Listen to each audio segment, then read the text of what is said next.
morning. We're heading to Junction in Westfield. We're gonna make a beer with Mike and Jonathan from Brewery. I think it's an Imperial ESB if I remember right. Should be pretty interesting. It's gonna be a fun-filled morning. We had to get up pretty early to take off to get there on time. Mike likes to start his brew days at 7 a.m. leaving from Mishawaka. We gotta leave at like, what time did we take off? 4:30. 4:30. So we got up pretty early, had our taquitas.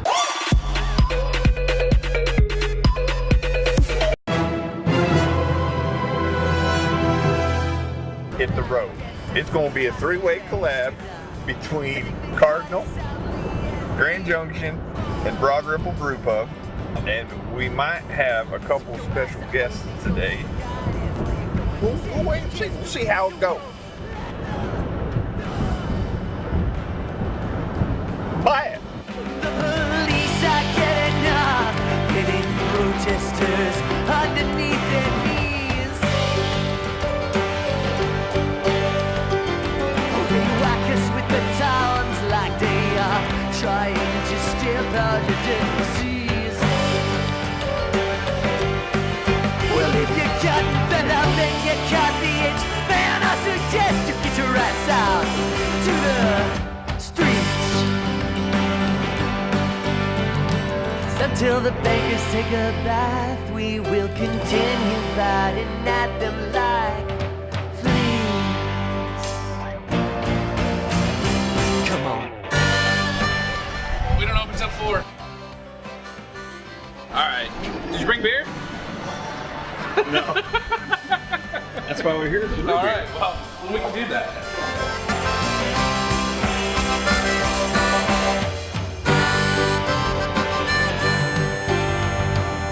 Chicken Little flails his limbs and he says, my friends, I think this might be the end. Don't you know the sky is falling? My God, this is not the time to pretend.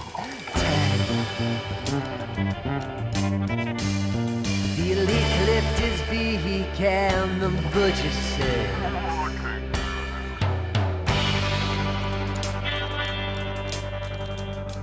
but he shows his golden teeth and he smiles. So we run a 7-barrel brewmation system. That's the original setup that we had from day one 4 years ago. We have no urge to get rid of that system. So basically what we've done is we've combined the 7-barrel fermenters that we have. What we decided to do is start adding 15 so we can double batch, take care of house beers, that sort of thing. What it's allowed us to do is go into cans. Right now we're brewing anywhere from 14 to 21 barrels additional per month to go into cans.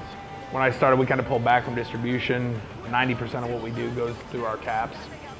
So I wanted to get us out a little bit more, because down the road, eventually our goal is to, be able to send cans of beer all through the state of Indiana, but we're in no rush to do it. We're gonna let the market decide. We're gonna let, if people like the beer, they'll buy it. And if they buy it, then that provides more capacity for us, gives us a reason to continue to grow the system. If it slows down, then we don't need to grow the system anymore. I think that's the route that, a lot of brewers should be taking now. It's a safe route. It doesn't get you too far ahead of the game, starting out on like a, 30, 40 barrel system, that sort of thing. Everything up here has just happened organically, and it's come really nice. We've currently got 5 7-barrel fermenters, 2 14-barrel fermenters, and then 2 14-barrel unitanks. I only have 5 7-barrel bright tanks, hence the unitanks. Makes things pretty interesting. A lot of planning, more so than I like. Yeah, man, it's been an interesting year. It's been very busy. Many beers in cans, many new beers. A whole lot of focus on lagers, a whole lot of focus on traditional European styles. And at the end of the day, we just really don't have time for haze, Dave. We don't have time for it. Make sure you leave that in there. None.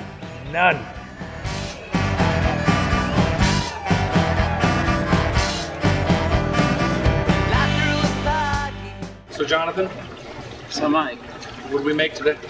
an Imperial ESB. I don't think an Imperial ESB is a real style. Could you tell me a little bit about it? Let it be known that it is now. Well, I mean, if a hazy IPA can be a real style, then why can't an Imperial ESB? Kind of goes the same with glitter beer. I ain't got no time for glitter beer, man. Who does? Nobody. Just double up on an ESB and call it a day. Sounds right. Aye.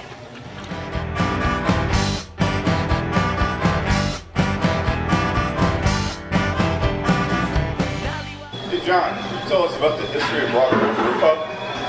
Anything worth doing is worth doing once.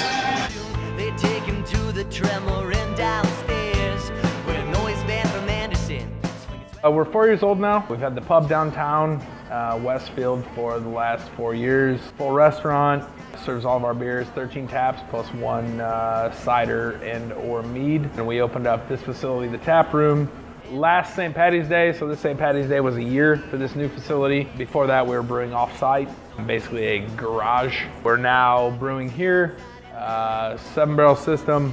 It's the first system we purchased. We're still rocking it. We just added more fermentation and more bright tanks along the way. Found this opportunity. I started 2 Octobers ago.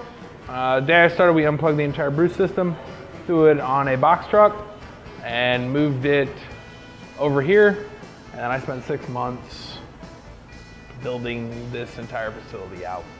Well taken care of by our community. The people right outside our door take care of us, and in turn, we do our part to take care of them through different fundraisers and things of that nature. To get outside without dying.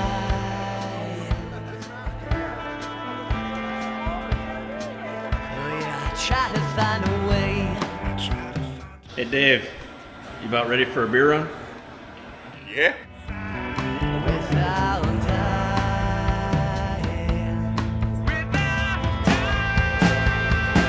Oh yeah, I try to find a way to get outside. Without a needle to our compass, we were spinning like a top, getting righteously reckless, and the balls about to drop. You see that pan feels slinging resin, and Hayes is in a trance. Deja can't play the harmonica, but she sure knows how to dance. Troopers on their jackies, taking it too far. You guessed it, it's time for another edition of Beer Run. Today, Michael, Jonathan, David, and Brian will be enjoying 1520. This light and effervescent Bavarian-style ale contains an abundance of wheat malt, which comprises over 50% of the grain bill. You will encounter hints of clove, banana, and vanilla in the aroma and flavor thanks to the unique yeast strain pitched into the wort at the end of the brew day. Enjoy, boys!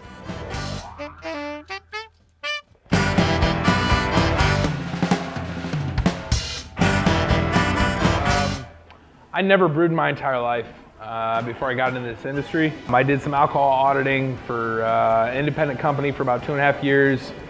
Really got to drink a lot of craft beers that were made in town, made in the state. Got to learn a lot about it. Really leaned on the sales guy from Brewery over about a 4-month period. He finally gave me the opportunity to come in and pour in the tap room. I poured in the tap room for about 2 to 3 weeks. I was the biggest guy there. So I got pulled back to be keg boy, cellar boy, basically just lift everything heavy and do it. Learned a lot from there. Did everything under the sun at Brewery except handle yeast and brew beer. Learned really what the business was about, putting 70, 75-hour weeks in Monday through Friday, but it was great. You know, it's the best way to learn things, to be totally immersed. Left there, went over to Too Deep, got with Andy and Chris, helped Andy open up the brewery. I was employee 001. Lizzie was employee 002. Brewed for the first 6 months there. So the first batch of beer I ever brewed to be out to the public, or in my life for that matter, was a 15-barrel batch of beer at Too Deep. Thank you, Andy. I appreciate it. You had faith in me. So I did that for a while. Ended up flipping over to the sales side, did some sales work. Ended up leaving Too Deep after about a year or so. Ended up at Flat 12. Really, truly got immersed in production brewing We were slamming through beers, coming through a lot of things, worked with Sean Manahan, Sean Lewis, learned a lot, still use a lot of the things that I learned from them today at my current position. Did a quick pit stop over at Redemption. Been at Grand Junction for a little over a year and a half now. John, tell us about your history with brewing. Beneath the starlight and grow fruits and vegetables, but the wolves are in the streets. So we moved in this building about a year and a half, almost 2 years ago. We started on this building. This building was an old 84 lumber way back in the day in Westfield. The previous 5 years before we moved in, it was basically just used for RVs, boats, cars, people to store things out of the weather. John Knight, our owner, came in. He was pitched on a few other buildings. He sold this building, decided this is what he wanted to put the brewery in. So basically what we did is we started taking this building as an old 84 lumber, tore everything out, opened it wide open, and really were able to see the possibilities with what we could do. Everything in this building we did ourselves. We unplugged the system, and then I was a grossly underpaid laborer for 6 months. Many things that have made me much more mechanically inclined, but it was really hard work. I really missed brewing during those 6 months, but we got through it. We were able to get this place open. St. Patty's Day of 2017 was our grand opening for this spot. We just finished celebrating our 1 year anniversary here. St. Patty's Day of 2018. A great event, good times. We basically took a blank space that would have probably been knocked over and turned it into a production facility tap room. And you know, that's really what it's about, is taking what's already here and using it to the best of your ability. Hey John, what are your thoughts on glitter beer?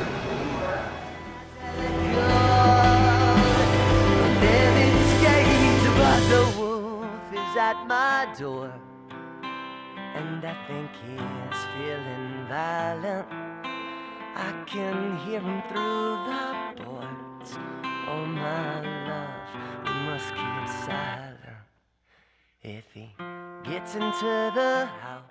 Why do I do beer? If you tell anybody, I'll kill you. Way back, I used to be a high corporate IT consultant for Fortune 100 companies. I walked out of college, made 6 figures. In 2 years with the company, I had 750,000 air miles. I made tons of money, but I hated every single second of it. And it made me realize that it's not really what I wanted to do.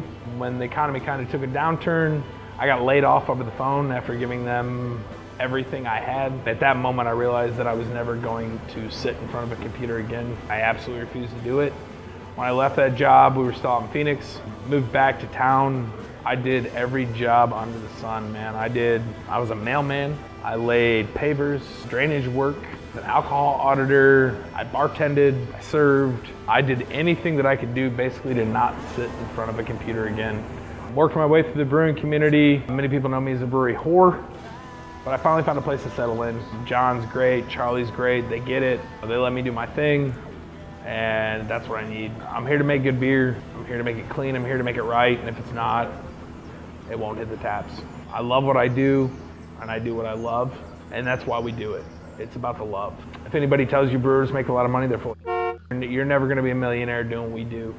Every day to get up and go to work and be excited to go to work is really a great change for somebody who's in their 30s to be able to say. There's a lot of people I know that have retired and never been happy to go to work. It's not a miss upon me, the opportunities that I have to do what I do, and you know, as a guy who really has no ability to make music or make art in any way, shape, or form, this is my art, this is my outlet, this is my ability to do what I want to do. Why beer, John? As humble as your might, you're filled with pride and fear and flames. Your soul is pained when you commit to every void. Oh, what a trip just to be trying. And Geppetto is working on a brand new puppet named Pinocchio. Good brew day, guys. Thank you, Dave. Yeah. I think this is going to be a good beer. Absolutely. I think next time, though, we should try out a hazy glitter IPA. What do you think? Dave, We don't have no time for haze or glitter in this brewery. What the hell out? Never higher to the pinks and the peaks of white snow. And there I would make my home. I'd leave. Hey now. Heading home from Grand Junction. Fun days, fun brew day. Mike and John were a lot of fun. A couple goofballs. Mike thought it'd be funny to start the brew day at 7 a.m. today. Apparently that doesn't happen very often. So we had a real early day. Brian and I are gonna go spoon for a couple hours. And then, now we, today we made an Imperial ESB. That was definitely Mike and John's recipe and brew. Brew day heavily weighted on Mike. We had a lot of visitors today. Rita Khan stopped by, chatted with us. Good things, good things. Scott from Big Lug was there for a bit. Got to chat with him. We met Rick, the indie beer sleuth. Talked to him a little bit. He's a cool guy. Andrew from Mobile Candy was there. Just all kinds of people stopped by, said hello, hung out, drank some brew pops. We killed Mike's really nice bottle of whiskey. It was good whiskey. So we'll check back in with them in a few weeks, see how that ESB's doing. Maybe we'll be able to stop in there, take a couple sips of that ESB. Gave us some beer to go. Yeah, he gave us a healthy dose of brew pops to bring home and enjoy for ourselves. Speeding down an open road, you have no one to ease your load. Your steed is in bad need of batteries, or budgets and cannot be bought. Motion catches up to you, the maintenance in time you knew would rob you of your youth. Now you must remember the things you have been taught. Staying still to run away, you take a smoke to kill the flame. The rain is driving down, the dogs they bark, but in the dark, without a spark, you can't see everything you've lost. Jesus is busy bleeding high above the human rodeo. Enough blood from his hands, he just might make the spinning plot of it all stop, you know. It's been a nice change. 30-minute boil, go.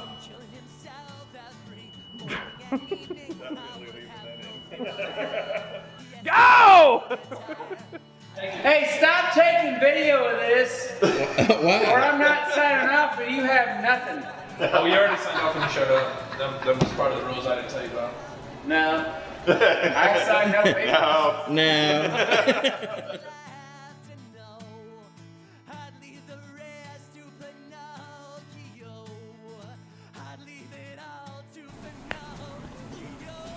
Hopefully you can scratch that together and make that work. I ain't mad at you, but we'll never fucking do it. I will fucking quit before it will happen to my brewery.